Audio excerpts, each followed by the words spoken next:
শিলিগুড়িতে রাতজাগা কর্মসূচি ভারতের ছাত্র ফেডারেশন, ভারতের গণতান্ত্রিক যুব ফেডারেশন ও সারা ভারত গণতান্ত্রিক মহিলা সমিতি দার্জিলিং জেলা কমিটির তিলোত্তমা ধর্ষণ ও খুনের ঘটনার বিচারের দাবি সহ রাজ্যের মুখ্যমন্ত্রীর পদত্যাগের দাবি জানিয়ে রাতজাগা অবস্থান বিক্ষোভ কর্মসূচিতে সরব এবার এসএফআই, ডিওয়াইএফআই, এআইডিডব্লিউএ। এদিন শিলিগুড়ির হাসমি চকে পথ আলপনা, গান, ছবি আঁকা এবং পথ নাটিকা সহ বেশ কিছু কর্মসূচির মাধ্যমে চলে এই সারা রাত ব্যাপী অবস্থান বিক্ষোভ। বুধবার রাত থেকে বৃহস্পতিবার ভোর 6টা পর্যন্ত তাদের কর্মসূচি চলেছে বলে জানা গিয়েছে। ধর্ষকদের বন্ধু হবার চেষ্টা করছে ভারত সরকার বলে দাবি আন্দোলনকারীদের।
अरे हम क्या चाहते हैं? आजादी। अरे भीड़ से बोलो आजादी। अरे भीड़ से बोलो आजादी। अरे भीड़ से बोलो आजादी। अरे जोर से बोलो आजादी। अरे आजादी आजादी आजादी आजादी आजादी आजादी। মহিলা সমিতি, ভারতের ছাত্র ফেডারেশন আর সারা ভারত গণতান্ত্রিক যুব ফেডারেশন আমরা সকল মিলে যে রাজ্যে করে যে নাক্কারজনক ঘটনাটা ঘটেছে, নৃশংসভাবে হত্যা, সেই সাথে বিচার চাওয়ার জন্য আমরা আজকে সারা রাত 3টা গণসংগঠনের মধ্যে থেকে আমরা এখানে সারা রাত জাগবো।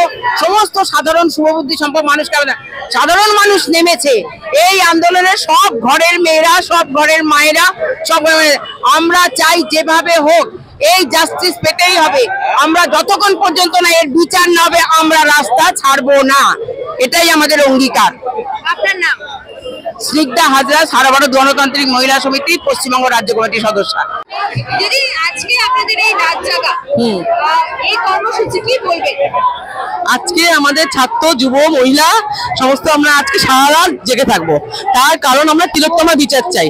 কারণ আমরা যেভাবে দেখছি ডেট কার্ড পরে ডেট চলে এসছে, কারণ আমরা আজকে খুব মর্মাহত, মানে খুবই দুঃখ পেয়েছি। যেটা সুপ্রিম কোর্টে কালকে বিচার হওয়ার কথা ছিল কিন্তু সেটাও পিছিয়ে গেল, ডেট পে ডেট, ডেট পে ডেট। তো আমরা সবাই দাবি করছি তিলোত্তমার বিচার যত তাড়াতাড়ি সম্ভব হয়, তিলোত্তমার বিচার চাই, জাস্টিস ফর আরজিকর। একেবারে কিন্তু দিদি, আগামীকাল কিন্তু শুনানি হয়েছিল কিন্তু সেই শুনানিও শোনা যাচ্ছে পিছিয়ে গিয়েছে। তো সেখানে দাঁড়িয়ে এখন কি বলবেন? দেখুন, এটা তো বিচার ব্যবস্থা, আমরা তো বিচার ব্যবস্থাকে ভরসা রাখবো, কিন্তু সত্যি আমরা এটা খুব দুঃখ পেয়েছি যে বিচার ব্যবস্থার ক্ষেত্রে এমন কি ঘটনা ঘটলো যে শুনানি পিছিয়ে দিতে হলো, এটা আমরা ঠিক বুঝতে পারছি না। কিন্তু যাই হোক, যখনই হোক খুব তাড়াতাড়ি সেগুলোই নির্যাতিতার যে বিচার আমরা চাচ্ছি, তিলোত্তমা বিচার চাই আমরা। আমার নাম মৌসুমী হাজরা। আজকে আপনাদের এই রাতজাগা কর্মসূচি কি বলবেন? তিলোত্তমা হত্যার বিচার চাইছি আমরা।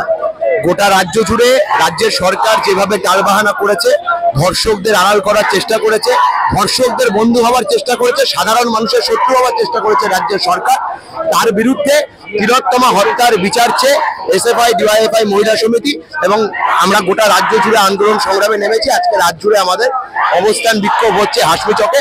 আমরা সাধারণ মানুষের কাছে আবেদন করতে চাই সবাই মিলে আমরা একসাথে এই অন্যায়ের বিরুদ্ধে প্রতিবাদে রাস্তায় নামি, এটুকুই বলার। আমাদের কর্মসূচি সারা রাত চলবে, সকাল ভোর 6টা অবধি আমাদের এই কর্মসূচি চলবে। অঙ্কিত দে, এসএফআই জেলা সম্পাদক। একটা হচ্ছে যে আমাদের যেমন ছাত্র যুব মহিলারা এখানে করছে, শুধু এটা আমাদের কর্মসূচি নয়।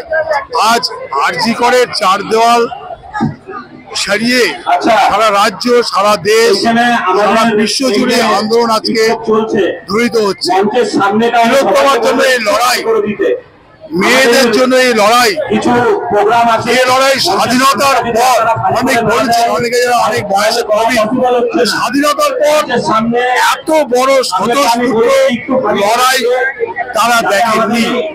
এবং এ লড়াই আমার, আপনার, এ লড়াই সকলের। এ লড়াই কোনো নেতা নয়, কোনো নির্দিষ্ট দল নয়, সমস্ত আন্দোলনকারী সমস্ত মানুষটাই হচ্ছে এই আন্দোলনের নেতা। এবং আমাদের একটাই আহ্বান, একটাই লড়াই, যে জাস্টিস ফর আরজি কর। আমরা এই ঘটনার বিচার চাই, এই ঘটনাকে আড়াল করা চলবে না। আমার নাম জয় চক্রবর্তী, আমি এই তিলোত্তমার লড়াইয়ে আমিও একজন সৈনিক।